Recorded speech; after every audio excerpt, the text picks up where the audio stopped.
Ce programme vous est proposé par Castel Beer. Castel Beer, le goût de la réussite. Je suis Afrique, terre de tous les hommes. Je suis toi, moi, lui, l'autre, fier d'entreprendre, de réunir, de réussir. Je suis Afrique.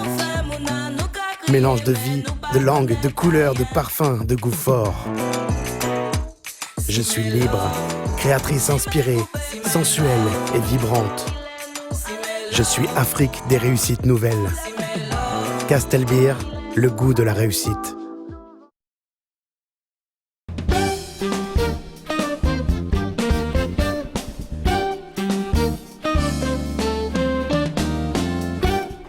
Le génie commence les grands ouvrages, mais seul le travail les achève. Cette citation de François Joubert résume parfaitement ce que nous allons vous montrer dans cette édition du magazine Carrière.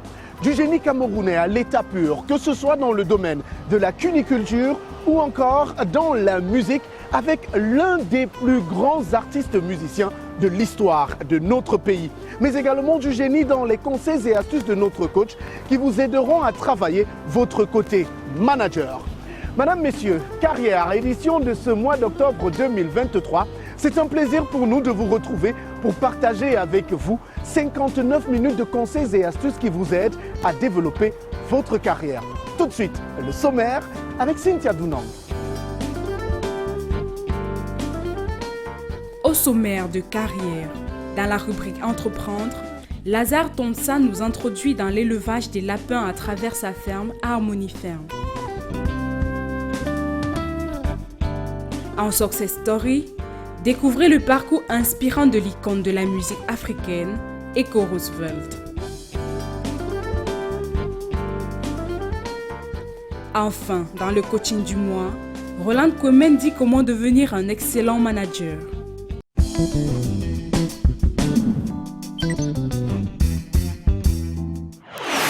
Pour se lancer dans l'entrepreneuriat au Cameroun, il faut, au-delà du génie, avoir un amour inconditionnel pour du travail bien fait. Il faut savoir développer ses qualités, surtout quand on veut rendre concrète et palpable une idée importante que l'on veut transformer en projet de vie. Lazare Tonsa est un jeune Camerounais que nous allons rencontrer dans la ville de Tchang, dans le département de la Ménois, région de l'Ouest Cameroun.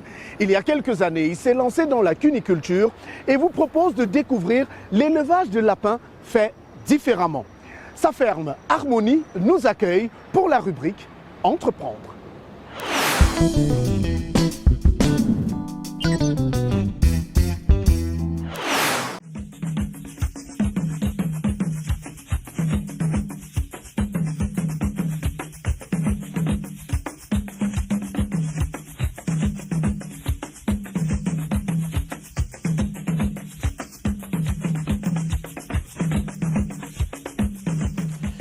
Bonjour, je suis Lazare Tonsa, entrepreneur agropastoral, issu de la 6e promotion du centre zootechnique et vétérinaire de Fumban. J'ai bénéficié du programme, du financement du programme AFOP, donc je vous invite à venir découvrir avec moi mon élevage de lapins. Bon, avant toute chose, les mesures, la prophylaxie médicale, la prophylaxie sanitaire, autant pour moi, nécessite qu'on se lave les mains avant de pouvoir entrer.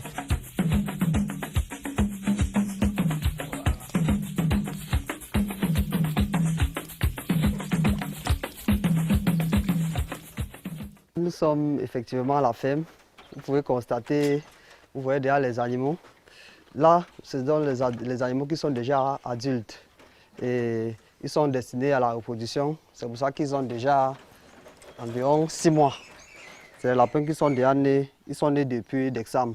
Donc là, ils sont destinés pour les futurs reproducteurs. Vous pouvez constater, comme vous voyez sur les fiches. il y en a. Donc c'est un peu ça. Nous avons choisi d'utiliser les bambous de raffia pour confectionner nos clapiers parce que c'est les matériaux locaux. Et à ça, nous avons utilisé aussi le grillage galva qui permet à ce que les animaux soient toujours propres. En fait, nous utilisons les boîtes de conserve recyclées pour leur donner à manger. Au quotidien, nous passons juste, ce n'est qu'une routine, nourrir et abreuver. Et quelquefois, les médicaments, il faut leur donner les antibiotiques contre principalement la coccidiose, qu'il faut donner les anticoques pour qu'ils ne font pas beaucoup de diarrhée. Eux, ils ont besoin de beaucoup de cellulose. Dans leur aliment, on a besoin de 14% de cellulose.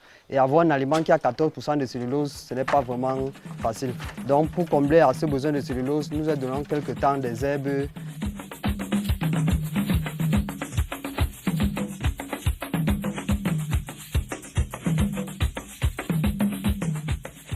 Quand j'étais en fac au niveau 2, il y avait un cours qu'on appelait entrepreneurial. Et déjà, quand j'entrais en fac, on m'avait fait miroiter une image qui n'était pas réelle. Quand je suis entré en fac, j'ai vu la réelle image de la vie.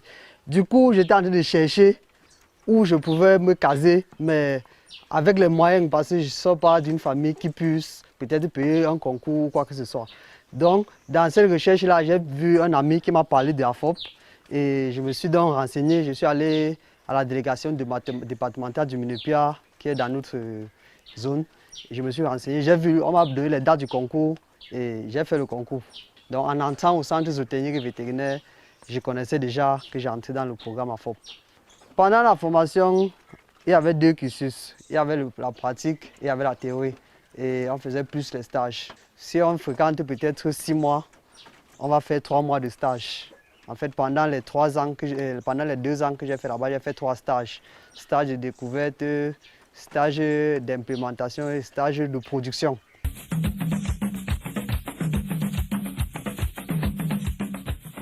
Mon projet initial, c'était l'extension d'une ferme cunicole. Parce qu'il faut dire, j'ai reçu le financement en 2022, mais depuis 2018, depuis la sortie, je faisais déjà les lapins. J'ai commencé peut-être dans le bâtiment, là-bas en haut, j'ai commencé avec 6 lapins. 6 femelles et un mâle. Oui. Avant que je ne reçoive le financement, j'étais déjà à 12 femelles avec déjà 3 mâles. Mais actuellement, je suis à 51 reproductrices. Oui, actuellement, j'ai 7 femelles, j'ai 7 mâles et 51 reproductrices. Ce pelage, on l'appelle Jeanne de Flandre. Oui, ça c'est fauve. Ça c'est fauve. Et ça c'est le papillon anglais. Bon, en principe, normalement c'est pas vraiment papillon anglais parce que papillon anglais, les oreilles ici doivent être noires. Le trait du dos là doit être noir et ici ça doit être noir. Nous avons choisi le lapin principalement parce que nous n'avons pas besoin, on n'aura pas besoin d'aller chercher les poussins d'un jour, les lapins d'un jour. Là, vous pouvez produire vous-même et vous pouvez, ça veut dire que vous aurez les lapins à tout moment. Contrairement à ceux qui font les poulets de chair qui en a tellement et ceux qui font des petites quantités ne s'en sortent plus carrément. Donc, quand vous avez vos propres reproductrices, vous serez sur le marché constamment. Alors que les poulets, vous êtes conditionné par celui qui vous donne les poussins d'un jour. Ça, c'est la boîte à nid. Là, vous pouvez vraiment voir les lapins de quelques jours. Ça, c'est le comportement d'une bonne mère. En fait, quand elle met bas, elle retire ses propres poils et elle couvre ses petits avec. Lorsque peut-être une femelle a mis bas plus de 12, si elle met bas 12, on prend ses petits, on donne à celle qui a mis bas peut-être seulement 6. Parce qu'il faut savoir que la lapine n'a que 8 tétines. Et quand elle met bas plus de 9, ça veut dire que les petits seront tellement chétifs parce qu'ils vont bagarrer pour pouvoir se nourrir. Oui. Justement, donc, celle qui a mis bas beaucoup, on prend chez elle, on envoie chez celle qui a mis bas peu. Le cycle ici est plus long par rapport au poulet qui est de 45 jours, mais tu as la possibilité d'avoir constamment, d'être toujours en production. Donc le marché du lapin est encore un peu ouvert. Et actuellement, je suis à 75 000 d'aliments pour environ 10 à 12 jours. En termes de capacité, je peux dire que je suis capable de sortir même 15 lapins par semaine.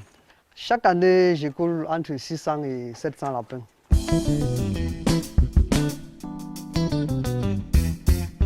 La principale difficulté actuellement, c'est la cherté des aliments sur le marché. qui augmente drastiquement le coût de production et ça fait aussi que on doit augmenter le prix à la vente.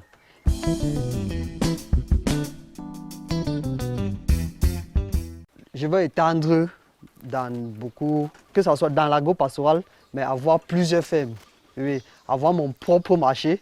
En fait, je vais, de telle sorte que je peux aller dans un rayon, peut-être Carrefour ou Super U, avoir un box là-bas où je vends les lapins à mon ferme. Moi, je veux m'installer ici, pouvoir m'en sortir ici et avoir d'autres fermes, genre si je pars dans la Yaoundé. Peut-être c'est juste pour contrôler mes activités, mais avoir ma base ici. Donc, mon rêve, c'est de devenir un vrai entrepreneur.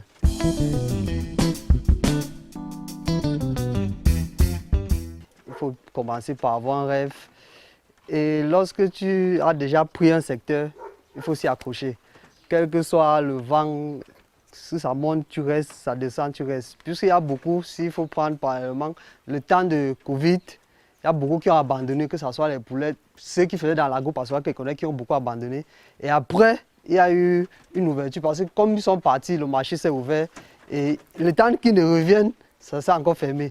Donc, quel que soit ce que tu as choisi, que ce soit le chantier ou quoi que ce soit, il faut maintenir, ça va seulement aller.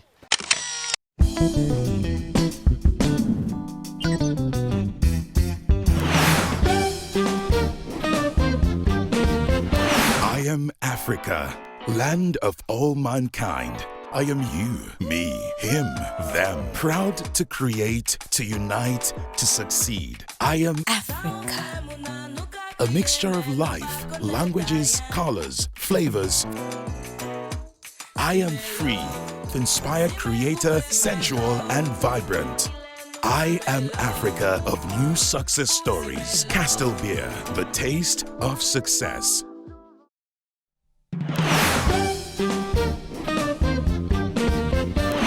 C'est le succès inattendu de son disque Nalandi en 1975 qui le propulse au devant de la scène.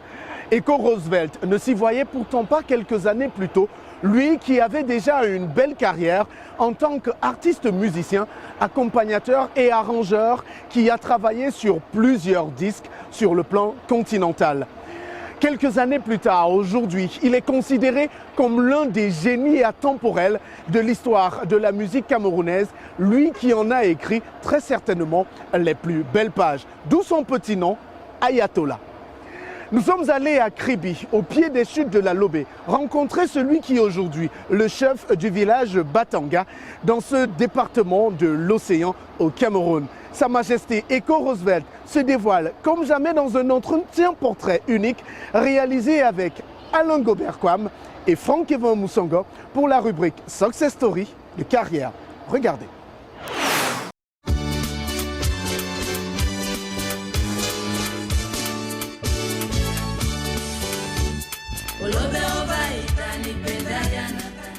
Kribi, Lobé. Sur la plage, non loin des chutes mythiques de la Lobé, seul sur scène avec son piano, un vieillard à la barbe et à la chevelure blanchie par le temps fait danser des jeunes sur des chansons intemporelles tirées de son riche répertoire.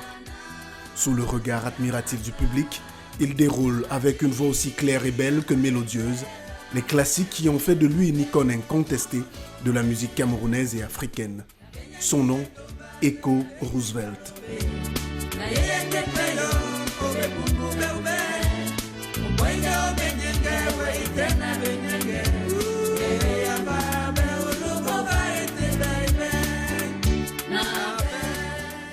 Cette prestation est le dernier acte d'un hommage rendu à ce fils de la Lobé par les siens. Le final de 2 jours d'activité durant lesquels Sa Majesté Echo Roosevelt a été célébré par les populations de Kribi et de son village natal avec amour et ferveur, avec notamment de nombreux invités de prestige sous le parrainage de la mairie de Kribi 2. Un moment riche en symboles, à la dimension d'un homme devenu à force de travail et de sacrifice, un monument vivant de la musique camerounaise. Pendant que les vivants, qui passent pour être des modèles, qui sont des références, eh bien, sont encore là, qu'on le leur fasse savoir en les célébrant. Alors, la cérémonie d'aujourd'hui qui consiste à célébrer de son vivant Sa Majesté Echo Roosevelt est de très bon ton, car elle s'inscrit dans notre culture. Pour nous, notre fierté, c'est d'avoir quelqu'un qui est mondialement connu, quelqu'un qui a plusieurs casquettes. Il est musicien, comme tout le monde le sait. Il est chef traditionnel et conseiller municipal. Et vous savez, quand on parle de conseiller municipal et on voit un Eko Roosevelt dans un conseil, vous pouvez imaginer qu'on se dit non, c'est un conseil qui a quelqu'un de sûr, quelqu'un qui est à la place qu'il faut. C'est ce musicien jadis connu sous l'appellation Ayatollah. Ayatollah, de par son physique et de par ses œuvres, la prestance, Eko Roosevelt, c'est cet érudit que nous devons vénérer.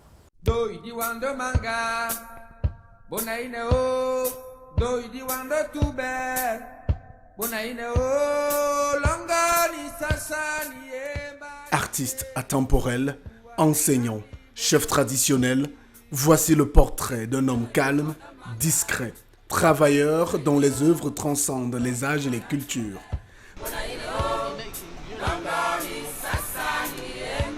Voici la success story de Sa Majesté Eko Roosevelt Louis.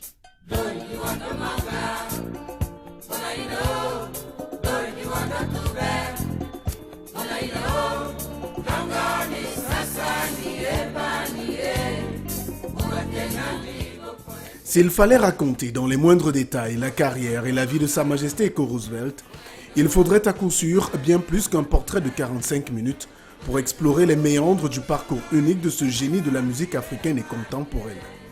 Afin de nous plonger dans les dates et temps forts de ce parcours, c'est au pied des chutes de la Lobé, entre deux passages sur scène, que nous évoquons avec Eko Roosevelt la première partie de sa vie, son enfance. Eko Roosevelt, c'est quelqu'un qui est né dans un village qu'on appelle Lobé, dans la famille royale, dont je succède aujourd'hui, qui a grandi ici, a passé son enfance à jouer autour des chutes, la plage, la mer. Mon enfance était bercée par la musique religieuse, bien sûr, les travaux de pêche et puis l'école.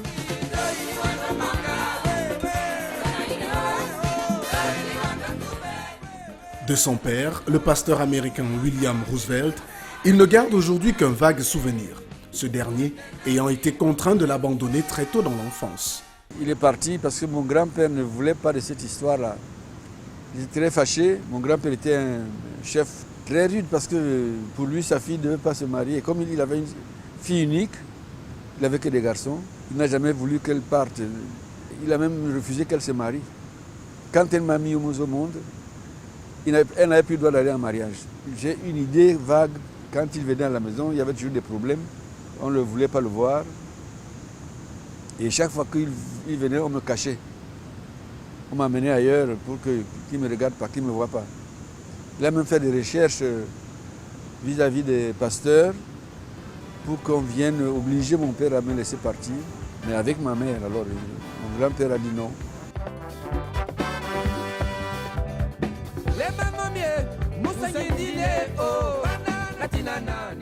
Sa maman, quant à elle, fille du très redoutable chef Batanga de la Lobé, a pendant de longues années occupé une place centrale dans la gestion des affaires de la chaufferie dont a hérité Eko. Elle a toujours vécu là, elle a eu d'autres enfants avec des hommes qui sont venus habiter avec elle.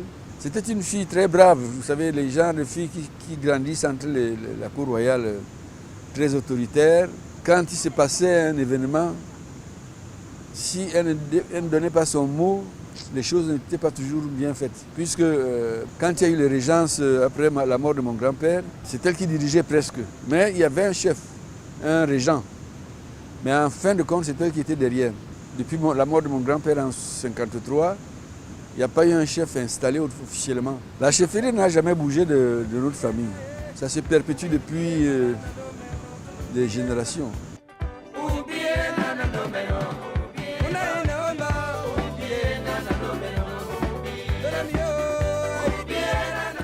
C'est dans ce cocon familial que grandit le jeune Louis Eko Roosevelt. Il débute son parcours scolaire à l'école locale à Kribi avant de rejoindre l'école des Métis d'Ayos où il obtient son certificat d'études primaires et élémentaires. Après l'école primaire ici, oui, on nous a amenés à... Parce que tous les métis devaient aller dans cette école à l'époque. Les Français avaient trouvé que les métis étaient mal entretenus et fragiles, alors on les a créé un centre pour les accueillir. Un centre avec internat et tout, il était bien nourri, bien soigné, éduqué à la française.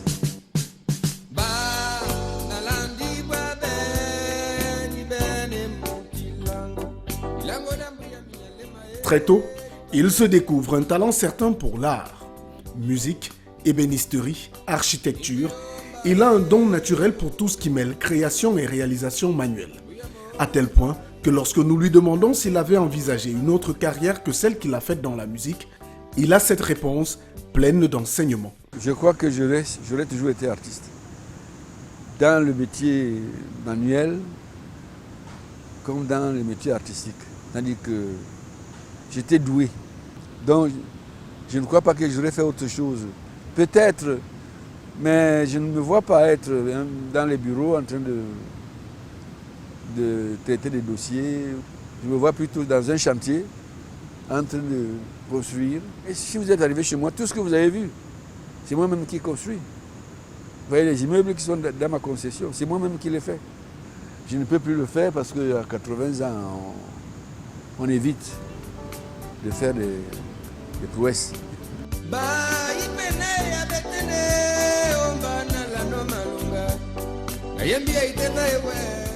Des prouesses.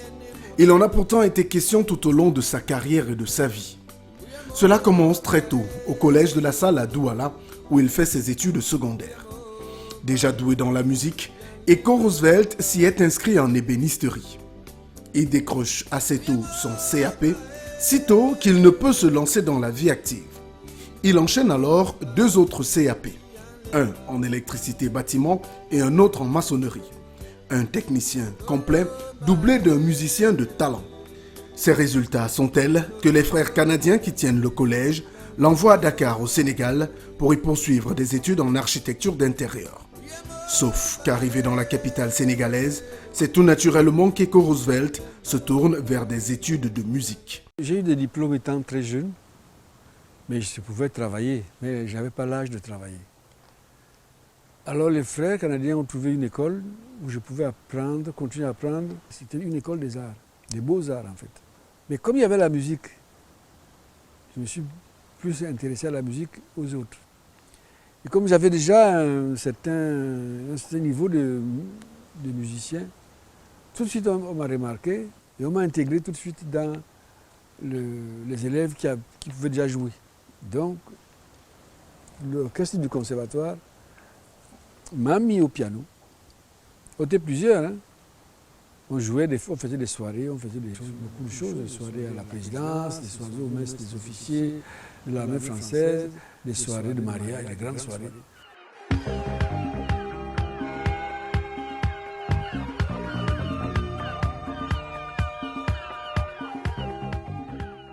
Avec ses qualités de pianiste, il finit par convaincre ses professeurs. Il a ce qu'il faut pour enseigner la musique.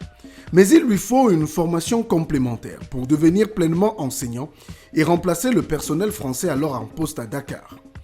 Il est envoyé à Paris en 1968 afin d'approfondir ses connaissances musicales.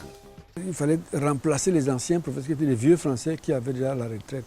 Il y avait beaucoup sortaient du Maroc, d'Algérie, c'était des pieds noirs.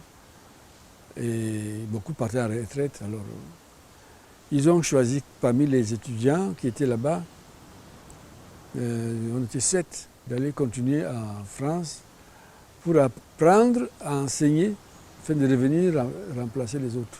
J'avais voyagé dans un paquebot, il y avait l'orchestre. Je me suis trouvé j'ai demandé si on pouvait me laisser jouer avec eux. C'était Marcel Zanini, un grand saxophoniste de jazz. Il m'a dit, écoutez, j'ai joué, mais tu joues pas mal, hein? Et là, on a fait la traversée jusqu'à Marseille. J'arrive en France, je trouve qu'il y a du désordre. Le mai 68 en France, les écoles sont fermées, on ne peut pas s'inscrire, tout est fermé. J'appelle M. Zanini, j'avais gardé son contact, il me dit, écoute, j'ai une tournée dans le paquebot, j'ai une croisière. Si ça t'intéresse, tu n'as qu'à venir, on va faire la croisière qui va durer 3 mois. On fait la tournée, le tour de la Méditerranée, on va dans les îles, les Caraïbes, on va jusqu'à dans le Pacifique. À mon retour, la rentrée scolaire a commencé.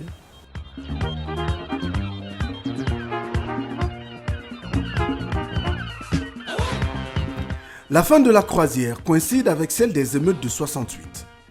Eco peut désormais se concentrer sur ses études.